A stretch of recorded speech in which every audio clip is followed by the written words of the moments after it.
तो digestive system की शुरुआत यहाँ पे माउथ से हो रही है। तो ये माउथ है। माउथ में क्या होता है कि जब फूड हम अंदर डालते हैं तो टीथ के मदद से, दांत के मदद से उसको छोटे छोटे पार्टिकल्स में तोड़ा जाता है। Food is chewed with the help of teeth into very small pieces. और साथ में उसको मॉइस्ट करने में, मतलब गीला करने में कौन हेल्प कर रहा है? सलाइवा। तो सलाइवरी ग्लैंड्स, इधर ये सलाइवरी ग्लैंड्स है, यहाँ पे सलाइवा प्रोड्यूस करते हैं, सलाइवा बनाते हैं। सलाइवा बनाने के बाद वो सलाइवा यहाँ पे माउथ में भेजी जाएगी। सलाइवा भेजी जाती है तो saliva helps in breaking down starch. तो माउथ में जो फूड आ रहा है उसमें कोई स्टार्च रहेगा तो उसको ब्रेक डाउन करने के लिए सलाइवा की मदद। माउथ में दो चीज हो रहे, सलाइवा की मदद से स्टार्च ब्रेक डाउन हो रहा है और टेस्ट के वजह से जो होते हैं स्मॉल पीसेस में फूड को ब्रेक डाउन हो रहा है। अभी फूड को माउथ से लेके स्टमक तक ट्रांसपोर्ट होगा। Food from mouth to stomach, ये स्टमक है। और उसको कौन कनेक्ट कर रहा है? इसोफेगस। इसोफेगस कनेक्ट कर रहा है माउथ से लेके स्टमक तक। तो माउथ से लेके स्टमक तक इसोफेगस से फूड कैसे जाता है? मसल्स जो होते हैं वो फूड को पुश करते हैं। मसल के कॉन्ट्रैक्शन होते हैं, उसको कहते हैं पेरिस्टाल्सिस। तो पेरिस्टाल्सिस के मदद से, हमने देखा था पहले उसका डायग्राम, तो पेरिस्टाल्सिस के मदद से फूड धीरे धीरे धीरे धीरे यहाँ से यहाँ तक पुश करेगा। कौन पुश करेगा? इसोफेगस पुश करेगा। तो माउथ और स्टमक को कनेक्ट कर रहा है इसोफेगस। स्टमक में जैसे फूड आता है, स्टमक में ब्रेक डाउन होता है फूड गैस्ट्रिक एसिड की वजह से। गैस्ट्रिक एसिड एक एसिड है जो, उसका नाम actually chemical name hydrochloric acid है। वो फूड को ब्रेक डाउन करेगा और पेप्सिन नाम का एक एंजाइम है, एंजाइम इज अ केमिकल, जो पेप्सिन है वो प्रोटीन्स को ब्रेक डाउन करेगा। So in stomach food gets broken down because of hydrochloric acid and because of pepsin. Pepsin breaks down proteins और जो एंड में फूड यहाँ से बाहर निकलता है उसको कहते हैं काइम। Crime, CHYME। तो काइम एक बहुत गीला फ्लूइड जैसे सेमी फ्लूइड मिक्सचर है जो यहाँ से बाहर आया। तो अभी तक क्या हुआ है? माउथ से फूड इसोफेगस की मदद से स्टमक में आया। स्टमक में गैस्ट्रिक एसिड और पेप्सिन की वजह से उसको ब्रेक डाउन किया, पेप्सिन ने प्रोटीन्स को ब्रेक डाउन किया, काइम बना। काइम अभी एंटर करने जा रहा है ये काले ट्यूब में। एक काली ट्यूब है स्मॉल इंटेस्टाइन। स्मॉल इंटेस्टाइन में एंटर करने जा रहा है। कौन से पाइप से आ रहा है? ये पाइप से एंटर करने जा रहा है स्टमक से स्मॉल इंटेस्टाइन। अभी आपको दिख रहा है यहाँ पे और एक पाइप ज्वाइन हो रहा है, तो वहां से भी कुछ तो आ रहा है। वो कहाँ से आ रहा है? यहाँ से भी आ रहा है और ये पाइप भी ज्वाइन है, मतलब यहाँ से भी आ रहा है और यहाँ से भी आ रहा है, दोनों मिलके स्मॉल इंटेस्टाइन में जा रहे हैं। दिख रहा है? ठीक है।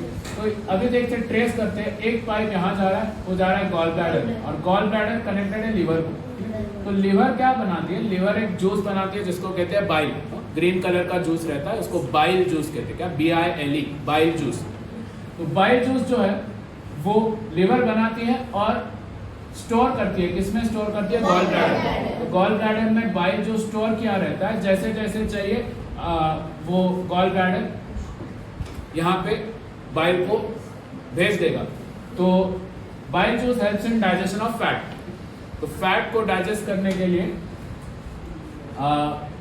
गॉल ब्लैडर की मदद है। हमारे खाने में mostly contains 3 main things, carbohydrates, proteins और फैट्स। उसमें से फैट्स को, बड़े फैट मॉलिक्यूल्स को छोटे फैट में कन्वर्ट करने के लिए बाइल जूस का मदद होता है। वो बनाती है लीवर और गॉल ब्लैडर में स्टोर होता है। गॉल ब्लैडर भेजती है यहाँ पे, ये ट्यूब में डायरेक्टली भेजो। अभी पैंक्रियास से भी एक ट्यूब आ रही है, दोनों मिलके इधर स्मॉल इंटेस्टाइन में आ रहे हैं। तो पैंक्रियास भी कोई जूसेस बनाता है, स्पेशल एंजाइम्स बनाता है। 3 type of enzymes, trypsin, lipase और अमाइलेज। ट्रिप्सिन के मदद से प्रोटीन्स ब्रेक डाउन होते हैं, लाइपेज के मदद से फैट्स, अमाइलेज के मदद से कार्बोहाइड्रेट्स ब्रेक डाउन होते हैं। ट्रिप्सिन के मदद से proteins get broken down in amino acids, lipase के मदद से fats get broken down into fatty acids और ग्लिसरॉल, और अमाइलेज के मदद से carbohydrates get broken down to glucose. Food small intestine में जा रहा है, साथ में एंजाइम्स और डाइजेस्टिव जूसेस है। ये स्मॉल इंटेस्टाइन एक लंबी सी नली है, 6 से 7 मीटर लॉन्ग है, 6 to 7 metre long, and most of the digestion यहाँ पे हो जाए।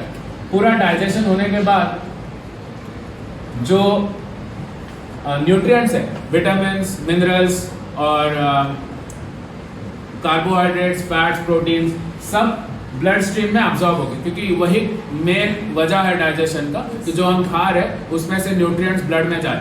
तो वो ब्लड में जाने का काम कहाँ हो रहा है? Small intestine. तो small intestine is the most important organ in our digestive system, क्योंकि सबसे ज़्यादा पूरा डाइजेशन का काम ये जो जूसेस इतने सारे फूड के साथ मिले वो उस पर काम स्मॉल इंटेस्टाइन में हो रहा है। इसके लिए वो इतना लंबा भी है, 6 से 7 मीटर लॉन्ग है, काफ़ी टाइम तक अपना खाना उसके अंदर रहता है, धीरे धीरे पुश हो जाएगा इधर तक आने तक सारे न्यूट्रिएंट्स ब्लड में अब्सॉर्ब हुए और जो बचा है, जो अनडाइजेस्टेड फूड है, वो यहाँ से कहाँ कनेक्ट हुआ है? Large intestine. लार्ज इंटेस्टाइन आपको क्या दिख रहा है? उतना ही लंबा है कि उतना लंबा नहीं है?